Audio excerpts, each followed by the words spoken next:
So the style of the house was designed to complement the dwelling externally, so it's supposed to look like it's always been part of it, albeit that we do have that connected style extension. So we have changed the roof material and type a little bit, so the back's a little bit more modern, but still all the cladding matches and it's still very complementary.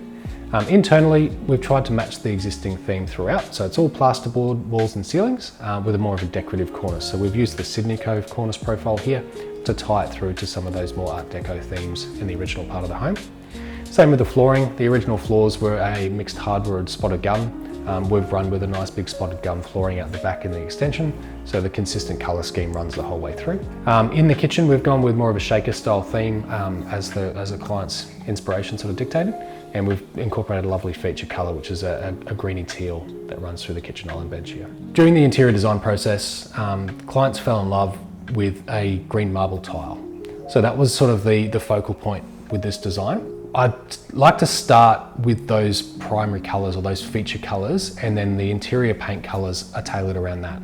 So because we've gone with the greens here, we've gone with more of a neutral colour scheme with the whites of the walls, and that pairs really nicely, as opposed to going with a really grey or blue undertoned white. We've gone with that creamier white that blends really well with these colours.